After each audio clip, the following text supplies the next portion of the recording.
자, 여러분 안녕하십니까? 자, 이번 시간부터는요 우리가 챕터 14장 조세와 소득분배 보도록 하겠습니다.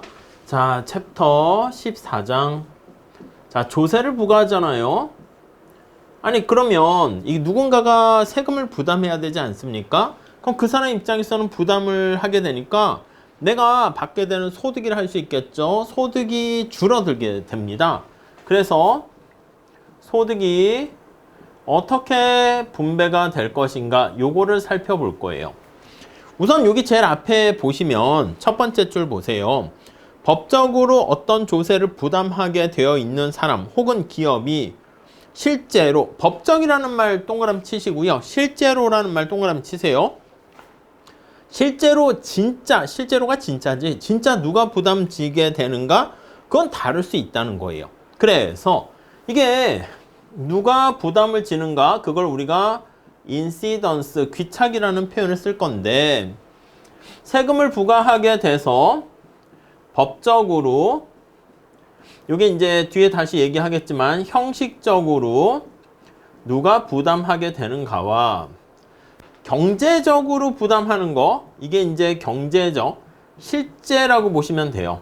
그래서 실질적으로 부담하게 되는 게 같을 수도 있는데요. 다른 경우가 또 많이 있습니다. 그래서 그거에 대해서 얘기를 할 거고, 아니 왜 이렇게 달라지게 되지?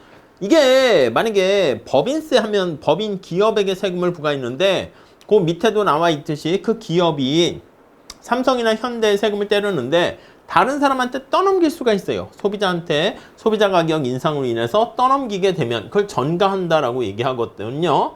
그래서 이러한 전가 때문에 다를 수가 있게 됩니다. 자, 그래서 거기 제목을 보시면 조세 부담에 귀착해서 기본적인 논의를 살펴보게 될 것이고요.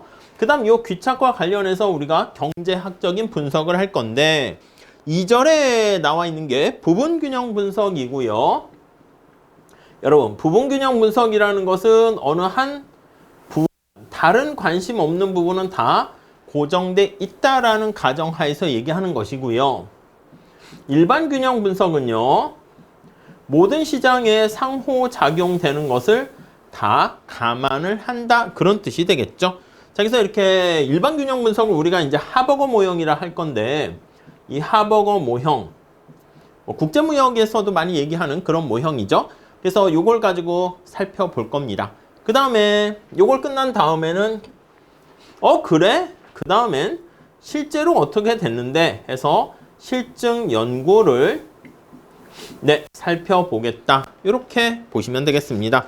자, 그래서 우리 1절부터 한번 살펴보도록 하겠습니다. 자, 1절. 자, 조세 부담에 귀착해서 기초적인 논의 한번 보도록 하시죠. 자, 조세 부담의 귀착이라는 것은 인시던스, 이게 뜻이 뭔가라고 하면요. 첫 번째 줄에 나와 있습니다. 궁극적이라는 말 체크하시죠. 우리의 관심사는 요 경제적 귀착이 실질적이고 궁극적인 우리의 관심사가 됩니다. 그래서 궁극적으로 조세 부담이 누구에게 돌아가는가? 조세 부담이 누구에게 돌아가는가? 누가 이제 부담하는가? 돌아가는가? 그거를 살펴보는 것이죠. 자, 조세 부담 귀착의 본격적인 논의에 앞서서 몇 가지 개념에 대해서 체크해 보려고 합니다. 여기 나와 있는 전가에 대해서 먼저 우리가 체크해 보려고 해요. 조세 부담의 전가. 전가라는 게 시프트 해서 떠넘기는 겁니다. 그래서 거기 보시면 조세 부담의 법적 귀착은 요거죠. 자, 누가 조세 납부 의무를 법적으로 조세법상에서 규정되어 있는가? 이건데 이건 형식적이라고 제가 말씀을 드렸죠. 법적으로 누가 직접적으로 부담하는가? 이거고요. 근데 궁극적으로 다시 우리의 관심사는 궁극적입니다. 누가 부담하는가? 이거는 경제적, 실질적. 진짜를 얘기하는 것이죠. 그래서 실제로 다시 동그라미 치시면 누가 조세 부담을 지는가 보는 거 경제적 귀착 이렇게 얘기합니다. 자, 두 개의 차이는 가장 큰 이유가 뭡니까? 라고 하면 지금 말씀드린 것처럼 조세 부담에 대한 전가 때문에 그렇습니다. 자, 전가로 인해 가지고 다른 사람한테 떠넘기는 거예요. 조세로 인해서 지게 되는 실제 부담은 실질 가처분, 실질 처분 가능 소득이 얼마나 줄어드는가. 요 차이가 실질 처분 가능 소득이 얼마나 줄어드는가. 뒤에 다시 보긴 할 겁니다. 그래서 거기 보시면 만약 조세 부담의 일부가 전가된다면 실질 가능 소득의 감소폭은 그가 납부한 세금의 크기보다 작게 된, 딴 사람한테 떠넘기게 되니까 그 부담이 좀 작아지게 된다라는 걸 알 수가 있습니다. 자, 여기서 정리를 한번 해보면 조세 부담의 전가라는 것은 얼마만큼이 전가가 됐습니까 하면 내가 이만큼의 조세의 납부액이 있습니다. 납부액. 근데 거기 보시면 실질 가처분 소득, 실질 처분 가능 소득이 변화폭, 리얼이죠. disposable income, 실질 처분 가능 소득액이 소득의 변화폭. 만약에 내가 조세 납부액만큼 나한테 100만 원 세금 내라 했는데 내가 실질 가처분 소득이 100만 원 이렇게 줄어들었다 합시다. 그럼 나는 딴 사람한테 떠넘기지 못하고 전부 다 내가 다 부담을 하게 된 것이고요. 그게 아니라 나한테 세금을 100만 원 내라고 했는데 내가 실질적으로는 40만 원만 이렇게 실질 가처분 소득이 줄어들었어? 그럼 딴 사람한테 떠넘긴 건 어떻게 되는 거예요? 그래요. 60만 원은 딴 사람한테 떠넘겼다. 이렇게 보시면 되겠죠. 뭐 개념 자체는 그렇게 복잡하거나 어렵진 않습니다. 자, 여기서 밑에 조세 부담의 전가가 법적으로 조세 납부의 의무를 지고 있는 사람이 다른 사람한테 부담을 억지로. 근데 주의하셔야 될 게 뒤에 보겠지만 이 떠넘긴 거예요. 야, 네가 내.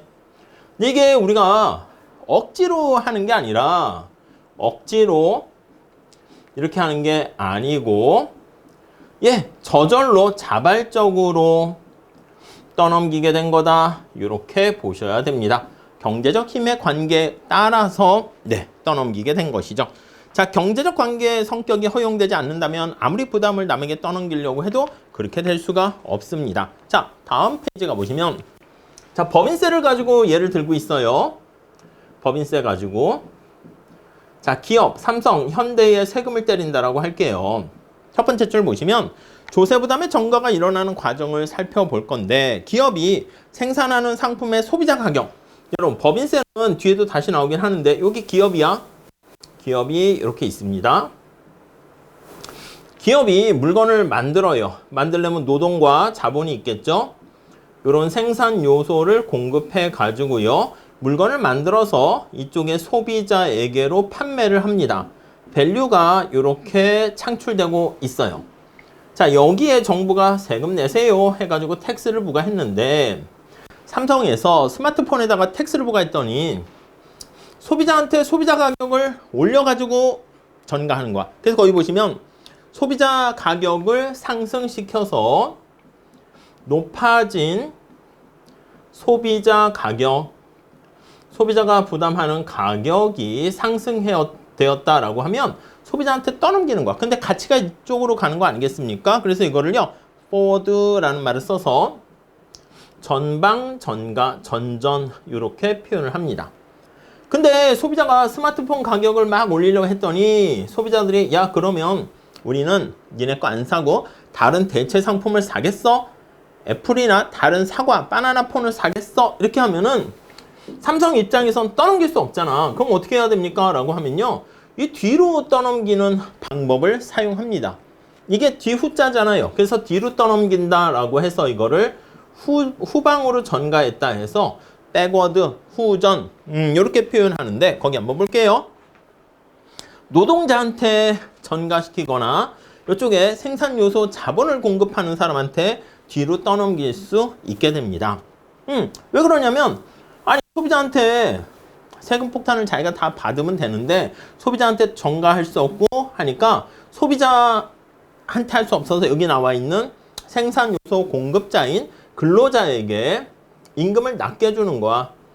낮아진 임금 이걸 통해 가지고 뒤로 떠넘기는 후전 이런 것들이 발생할 수 있습니다. 오케이? 자, 여기서 거기 보시면 밑에서 네 번째 줄 앞으로 전가되느냐 아니면 뒤로 전가되느냐 이거는 생산 요소가 상품으로 변화하는 과정 제가 가치가 창출되는 과정을 이렇게 밸류라고 했죠. 요걸 기준으로 해서 이렇게 가게 되면 전전, 뒤로 가면 후전, 이렇게 보시면 되겠습니다. 오케이, 요 정도 보시고요. 자, 그 다음에 조세부담의 주체를 가지고 한번 또 살펴보도록 하겠습니다.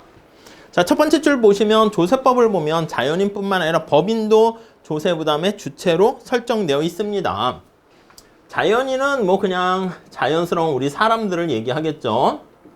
개인들을 얘기하는데 그게 아니라 법적으로 인격이 부여된 법인에게도 세금이 부과되기도 해요. 근데 형식상 법인이 조세부담을 지게 된다 하더라도 이건 형식상 조세법상 법인에게 부과되지만 실제로 법인을 구성하고 있는 뭐 주주라 할 수 있겠고요. 개개인들한테 부과가 되겠죠. 그래서 이게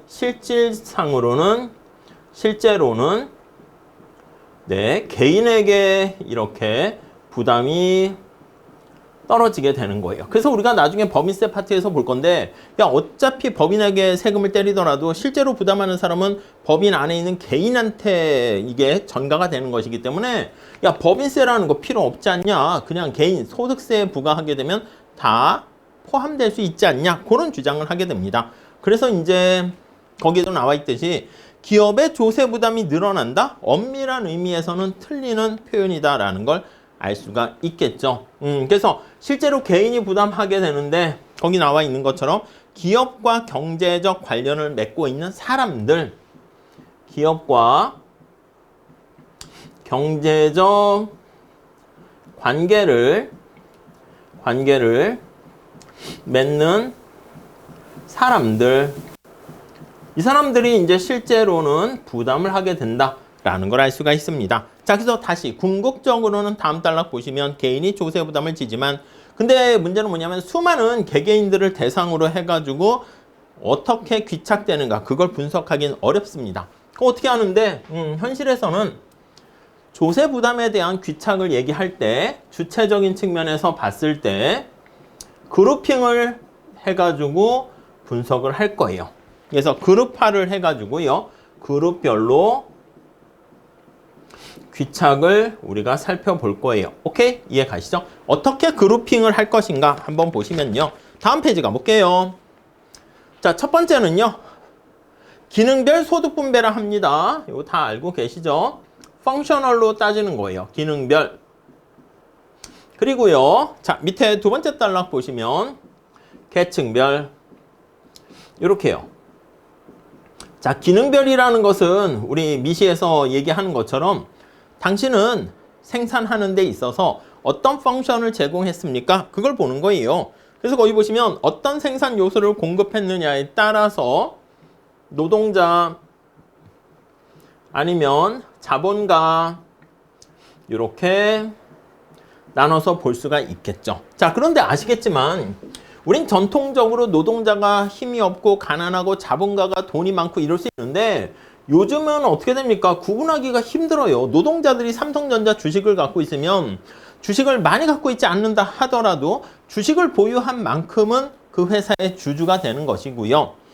거기 나와 있는 것처럼 고용돼서 보수를 받는 회사의 임원이 또 부유층에게 속할 수도 있는 거예요.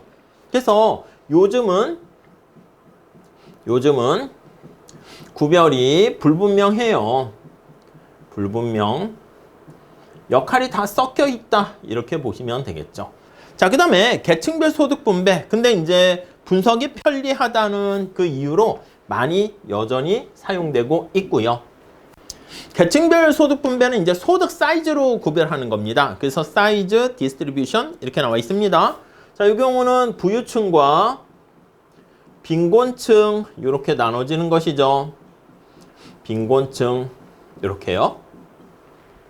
거기에 나와 있는 것처럼 조세 부담에 대한 전가와 귀착 이런 거 얘기할 때요. 우리 마음속에서는 보통 신문이나 일상적인 상황에서는 이 기능별 소득 분배보다는 부유한 사람과 가난한 사람 계층별 소득 분배를 많이 생각하죠. 근데 이게 좀 현실적으로는 의미가 있겠지만 거기 나와 있는 것처럼 이론적으로 연구하는 것은 좀 어려워요. 어려워. 대신 but 실제 데이터 가지고 하기는 쉽겠죠. 실증적으로 연구는 쉽고 쉬워 많이 사용됩니다. 아니 소득 수준으로 해서 부유한 사람을 소득 분위별로 나눠가지고 분석해서 어떤 정책에 대한 조세 부담에 대한 귀착을 분석하기는 좋겠죠. 물론 이렇게만 있는 게 아니라 조세 부담이 다른 방법, 성별 이렇게 아니면 연령별, 나이에 따라서 이렇게 어떻게 부담이 전가되고 귀착되는가 또는 지역별 뭐 수도권과 아니면 지방과 이렇게 나눠서도 분석을 할 수 있겠습니다. 오케이? 그래서 조세 부담의 전가와 귀착과 관련해서 이렇게 보시고요. 그 다음에 이제 부담을 하게 되었을 때 조세를 부담을 하게 될 때 부담에 누구한테 귀착되는가가 우리의 관심사가 아니겠습니까? 그래서 원천 측면과 사용 측면으로 나눠가지고 이렇게 분석을 하기도 합니다. 오케이? 자, 그러면 거기 보시면 첫 번째 줄 보세요. 밑에서 맨 마지막 줄 보세요. 조세가 부과될 때 어떤 사람이 지는 부담은 결국 그의 실질 처분 가능 소득이 어떻게 리얼 디스포저블 인컴에서 RDI 이렇게 얘기합니다. 그래서 실질 가처분 소득, 처분 가능 소득 이렇게 표현해요. 여러분 이게 실질 처분 가능 소득은 뭐냐면 거기 437페이지에 나와 있는 14-1식 보는 것처럼 Y가 소득입니다. 그러니까 세금을 부과하게 되면서 텍스를 부과해요. 거기 나와 있는 것처럼 TY, 요 Y의 세금을 때리는 거니까 요걸 약간 소득세라고 보시면 되겠어요. 그러니까 소득세를 부과하게 되면 내가 직접적으로 내가 마음대로 쓸 수 있는 소득이 줄어들죠. 이걸 뭐라 그러죠? 그래요. 이걸 우리가 가처분 소득이라고 얘기합니다. 이게 바로 DI 이렇게 되죠. 처분 가능 소득 이렇게 됩니다. 자, 근데 우리한테 진짜 관심 있는 것은 물가가 상승해서 인플레이션이 발생하면 실제 소득이 줄어들잖아. 그러니까 그것까지 감안을 해야 된다는 거죠. 자, 그래서 이게 P, 물가 수준으로 나눠주게 되면 요 P가 뭐에 대한 거야? 요거죠. 리얼이죠. 레알. 실질 변수로 바꾸는 거예요.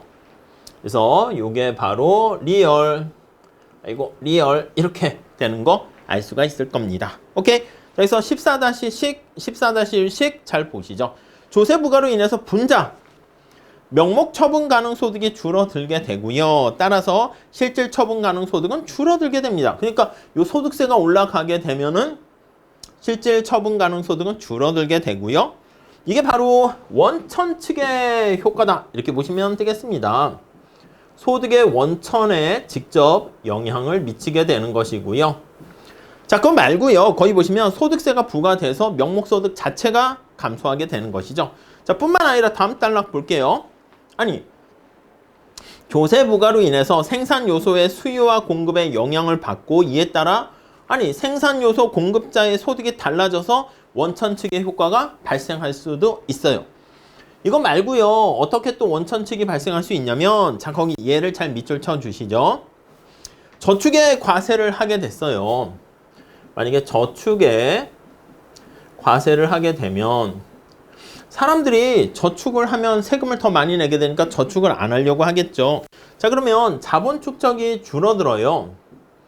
저축을 많이 해야지 자본이 축적될 텐데 자본 축적이 이렇게 줄어들게 됩니다. 오케이, 찾았죠? 자, 그러면 자본 축적이 줄어들게 되면 기업이 어떻게 돼? 투자를 잘 안 하는 거잖아. 그러니까 뭔가 생산을 잘 안 합니다. 그럼 당연히 노동시장에도 영향을 미쳐요. 노동 수요가 감소하게 됩니다. 이해 가시겠죠? 그럼 노동자를 채용을 잘 안 하게 되니까 노동자도 피해보는 거야. 그래서 거기 다음 줄에 가보시면 임금이 떨어지게 되는 효과가 발생합니다. 그러니까 노동자들도 부담을 지게 되는 것이죠. 이것도 생산 요소 파트를 살펴봐서 이런 식으로 돌아서 돌고 들어오는 거 할 수 있습니다.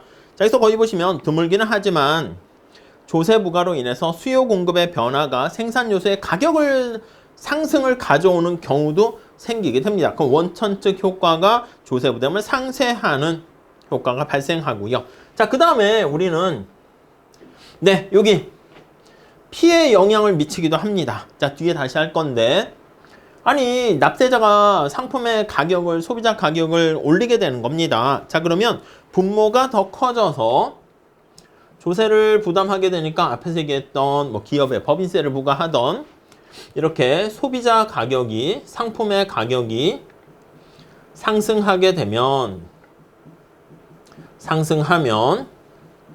자, 소비하는 사람이니까 유저 측면 아니겠습니까? 사용자 입장에서 봤을 때 사용 측면에서 조세에 따른 부담이 발생하게 된다라는 것을 알 수가 있습니다. 오케이. 자, 그래서 거기 보시면 사용 측의 대표적인 예가 납세자가 구입하는 상품에 부가가치세가 부과되는 Value Added Tax라고 하죠. 그래서 부가가치세가 납부가 부과가 되면 세금을 포함한 소비자 가격 상승하게 되는 거 알 수가 있겠죠. 자, 그러면 이렇게 분모가 올라가서 실질 처분 가능 소득이 하락하게 되면 그만큼 부담하게 된다라는 거 알 수가 있겠습니다. 오케이. 자, 그 다음에 우리 귀착에 대한 몇 가지 개념을 조금 살펴보도록 할게요. 귀착이 뭔가, 귀착의 방법이라 할까, 유형이라고 할까요? 방법이라기보다는 유형이 낫겠습니다. 자, 다양한 귀착의 유형을 좀 살펴보도록 하시죠. 자, 우선 첫 번째, 거기 한번 보시면 귀착의 유형. 자, 첫 번째 줄 보시면 조세부담의 귀착이라 할 때, 자, 특정 조세로 전제를 할 수 있고 모든 조세를 통틀어서 할 수도 있고요. 조세로 징수된 것이 이제 정부가 세금을 걷어가지고 쓸 거 아니겠습니까? 지출로 전환되는 과정, 그것까지 봐야 될 수도 있네요. 그래서 이렇게 한 3가지 정도가 생기는데, 첫 번째는 균형 예산 귀착이 있어요. 균형 예산 귀착. 여러분, 균형 예산이라는 것은요, 여기 정부가 있어요. 정부가 있으면, 아니 정부가 조세를 걷어가지고 텍스를 걷어서 정부가 어떻게 쓰지 않습니까? 정부 지출 이렇게 씁니다. 그러니까 요거 2개까지 다 같이 고려했을 때 밸런스를 맞춰서 분석하는 게 균형 예산 귀착입니다. 첫 번째 줄에 볼게요. 어떤 조세를 부과해서 얻은 세수를 가지고 특정 사업을 수행합니다. 그래서 텍스를 가지고 특정 어떤 사업을 진행을 한다라고 할게요. 그럼 조세 징수와 지출 프로그램을 같이 엮어서 보는 거예요. 그래서 이렇게 조세 징수와 지출 프로그램을 같이 묶어서 함께라는 말 잘 좀 체크하시죠. 요거를 같이 함께 지출 측면까지 묶어가지고 분석하게 되는 거, 이게 바로 균형 예산 귀착이 되겠습니다. 자, 그러면 이게 세금을 어떻게 거두는가 거기에서 그치는 게 아니라 쓰는 것까지 고려하지 않습니까? 특정 사업을 통해 가지고 어떻게 이거를 다시 또 배분할 것인가, 이렇게 되니까 거기 나와 있는 것처럼 분배적인 효과까지 같이 우리가 분석을 할 수 있다라는 게 균형 예산 귀착이 되겠습니다. 오케이? 자, 그래서 균형 예산 귀착은 다음 줄에 보시면 이 점을 감안해서 고안됐기 때문에, 자, 그 예를 통해서 볼게요. 국민연금 제도와 같이 독립적인 성격을 가졌을 뿐만 아니라 지출까지 고려되는 국민연금, 어떻게 이렇게 연금이 어떻게 보면 세금을 거두는 느낌 아니겠습니까? 뿐만 아니라 어떻게 쓰이는가 거기까지 고려할 수 있으니까 이런 것들은 균형 예산 귀착이다, 이렇게 보시면 돼요. 자, 반면에 차별귀착이라고 있습니다. 차별귀착. 자, 차별귀착은 어떤 건지 한번 보시면 첫 번째 줄. 일반적으로 조세 수입이 특정 용도로 지정되어 있는 것은 아니므로, 그러니까 어디다 써야 될지 그거는 이제 거둔 다음에 이렇게 여기저기 쓸 수가 있겠죠. 지출 측면을 사상에 버리고, 지출을 고려하지 않는다는 거야. 정부 측면이 있다, 정부가 있다 그러면 어떻게 지출하는가, 이거는 신경 안 쓴다는 거야. 사상해 버리고 고정시켰다는 것이고요. 조세 자체만 분석 효과를 보는 거예요. 자, 그래서 예를 한번 볼게요. 한 종류의 조세를 똑같은 조세 수입을 가져다 주는 다른 종류의 조세로 대체했을 때, 대체라는 말 보시죠. 그러니까 원래 A라는 텍스를 사용하고 있었어요. 이제 정부 지출이 뭐 100억을 쓴다 합시다. 그런데 A라는 방식을 가지고 사용했는데 이 A라는 거를 없애요. 없애고 대체가 되는 다른 조세를 이용합니다. 그래서 텍스 B를 도입을 했다라고 할게요. 이해 가시겠습니까? 자, 그때 어떤 효과가 있는가? 그걸 살펴보는 게 차별. 이 차별 귀착이니까 여기 나와 있는 대체한다라는 말 잘 좀 체크하시면 되겠습니다. 자, 그래서 한 종류의 조세를 똑같은 조세 수입을 가져다 주는, 그러니까 얘를 고정시킨 거야. 정부 지출이 일정하다는 전제 하에서 A라는 뭐 소득세를 없애고 부가세로 동일한 세수를 거두는 다른 방법으로 대체했을 때 이겁니다. 그래서 얘 거기 나와 있죠. 부가세를 동일한 세수에, 동일한 세수라는 말도 잘 보시고요. 자, 결국 차별귀착은 두 조세를 비교해서 분배 차이가 뭐가 있는가? 이게 중요한 건데, 보통은요, 우리가 조세, 지난 시간에 봤을 때 조세를 부과하게 되면 왜곡을 초래한다 했습니다. 그래서 왜곡을 초래하지 않는 조세를 럼썸 텍스라고 얘기했죠. 이 중립세라고 했습니다. 그래서 현실에 어떤 조세를 럼썸 텍스를 사용하게 되면 왜곡이 없었는데, 왜곡이 발생하는 무슨 소득세로 바꿨을 때 경제에 어떤 영향 미치는가, 얼마나 왜곡을 초래하는가, 그런 거 분석할 때 가상적인 조세를 이용해 가지고 우리가 비율성을 계산하고 할 때 좋습니다. 오케이? 자, 그 정도 봐주시고요. 그 다음에 절대귀착이라는 게 있습니다. 절대귀착. 자, 절대귀착은 뭔데요? 이렇게 하면요, 거기 볼게요. 다른 조세나 지출에 아무런 변화가 없다는. 자, 여기 정부가 이렇게 있으면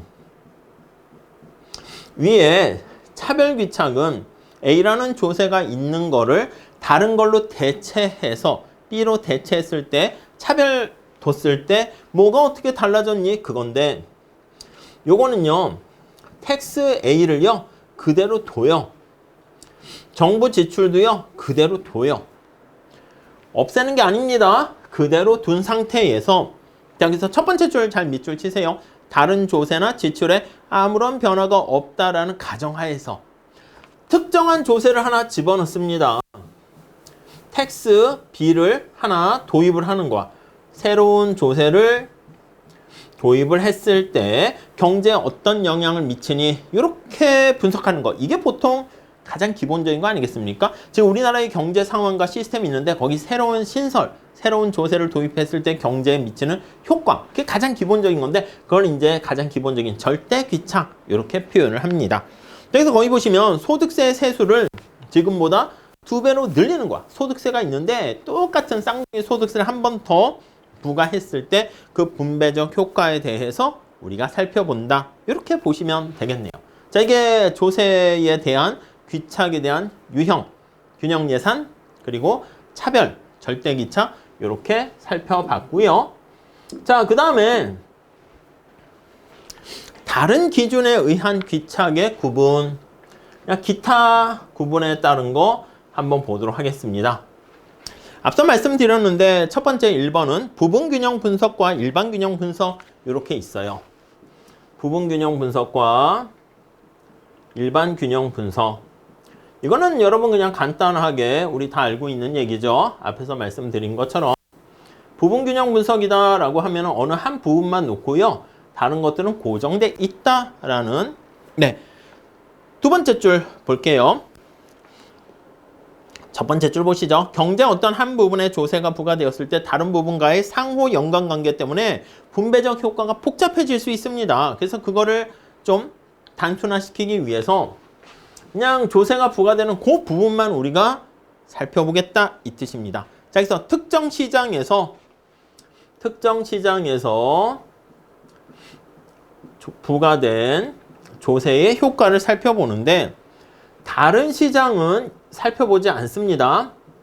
다른 시장에 미치는 영향은 고려하지 않고 이렇게 특정 시장만 놓고 보는 것입니다. 자, 그런데 다음 단락 보시면 경우에 따라서는 각 시장 사이에 상호 연관 관계가 무시되면 안 됩니다. 일반균형 제너럴이라는 표현은 모든 시장을 다 고려하는 거죠. 모든 시장을 동시에 일반균형 분석이 그거 아니겠습니까? 그래서 상호 연관성을 다 고려하는 거야. 그래서 연관성을 고려. 이렇게 당연히 일반균형 분석이 좋긴 하겠지만 어렵겠죠. 자, 그래서 그런 게 단점이 있고요. 자, 그 다음 페이지 가보시면 단기와 장기의 귀차 이렇게 나눌 수 있습니다. 단기, 경제학에서는 단기, 장기 나눠서 많이 분석하죠. 단기가 짧은 기간인데 우리가 생산 함수랑 아니면 비용 함수 아니면 시장 거기에 단기가 다르고 거시경제학에서 단기도 다르긴 하죠. 단기의 효과. 근데 여기서는 엄밀하게 그렇게 구별하기보다는 그냥 간단하게 짧은 기간이라고 보시면 되겠습니다. 세 번째 줄 보시면 저축에 과세를 했다라고 할게요. 과세를 했어. 그럼 단기에는 어떻게 됩니까? 하면요. 저축을 많이 하는 사람이 부담이 커지겠지. 저축에 과세를 하게 되면 당연히 단기에는 저축자가 부담이 발생하게 됩니다. 오케이? 근데 앞에서 말씀드린 것처럼 저축, 자본의 과세를 하더라도요. 거기 보시면 저축자가 부담되니까 이게 시간이 지나게 되면 저축, 자본의 공급이 감소합니다. 저축인 자본의 공급이 감소하고요. 자본의 공급이 감소. 여러분, 자본의 공급이 감소하게 되면 어떻게 됩니까? 그래요. 기업이 새로운 생산, 시설, 설비 이런 것들을 투자하지 않기 때문에 그로 인해 가지고 생산을 줄여요. 그래서 노동시장은요. 우리가 생산물 시장에 대한 파생 수요잖아. 그래서 투자를 잘 안 하는 거야. 그래서 생산이 위축됩니다. 자, 그렇게 되면 노동에 대한 수요가 감소하게 되고요. 그러니까 자본의 공급자인 저축자에게만 조세 부담이 가는 게 아니라 이렇게 되면 시간이 지남에 따라서 장기적으로는요. 사람은 안 뽑잖아. 노동에 대한 수요 감소하면 노동 수요 공급 생각했을 때 수요 감소로 임금이 하락하게 되고요. 그 결과 노동자들에게도 부담이 전가된다라는 걸 알 수가 있네요. 요거 단기, 요거는 장기. 아니면 요 단기가 약간 부분균형 분석하고 살짝 관련이 있긴 하겠죠. 그 정도. 그 다음에 이제 또 개방경제와 폐쇄경제 하에서의 기차 이렇게 볼 수 있습니다. 자, 폐쇄경제와 오픈 이코노미 개방경제 이렇게요. 자, 거기 보시면 개방이냐 첫 번째 줄에 폐쇄냐에 따라서 귀착의 양상이 달라지는데 자, 스위스 같이 경제 규모가 작고 개방의 정도가 큰 경우에 스위스라고 합시다. 스위스에는 경제 규모가 작은데 완전 오픈되어 있어요. 그러면 스위스에서 자, 자본의 과세를 실시한다고 할게요. 자본의 과세를 하면 어떻게 됩니까? 오픈되어 있으니까 자본을 공급하는 저축자라고 보시면 되겠습니다. 내가 자본을 가지고 막 기업에 주식을 사거나 금융자본 가지고 투자를 하려고 하는데 거기에 세금을 떼면 어떻게 되겠습니까? 아니, 돈을 빼가지고 다른 나라로 가게 됩니다. 그래서 세전 수익률이 바로 과세폭만큼 올라서 세후 수익률은 종전과 다름없이 유지됩니다. 그러니까 스위스에 있는 자본을 소유하는 사람들은 세금을 내더라도요, 말 그대로 낸 거야. 근데 사실 세금이 없는 나라로 자유롭게 이동할 수 있기 때문에 자본이 이동이 자유롭기 때문에 오케이? 그러니까 세후 수익률이 그대로 유지가 되는 거야. 그럼 자본을 가지고 있는 자본의 공급자인 저축자는 하나도 부담하지 않는 것이죠. 자, 반면에 개방의 정도가 잘 안 되는 폐쇄적인 경우를 할게요. 그럼 여러분, 자본이 국외로 나갈 수가 없어. 그럼 세금을 떼려면 완전히 자본이 발이 묶인 거랑 똑같죠. 그렇기 때문에 거기 보시면 어떻게 되겠습니까? 맞아요. 이렇게 자본에 대한 과세를 하게 되면 자본의 공급자를 할게요. 공급자. 소유자를 할게요. 소유자. 저축자라고 할게요. 자본의 공급자인 저축자가 부담을 많이 지게 됩니다. 부담이 커진다. 이렇게 보시면 돼요. 이때는 수익률이 그대로 돼 있기 때문에 자본의 공급자는 저축자는 부담이 없어요. 이 거의 없다. 이렇게 나눌 수가 있겠습니다. 이해 가시겠죠? 자, 그래서 지금은 조세에 대한 귀착과 관련한 몇 가지 기초적인 논의를 살펴봤고요. 2절에 해당하는 귀착의 분석, 부분균형 분석은 다음 시간에 이어서 하도록 하겠습니다. 다음 시간에 이어서 할게요. 감사합니다.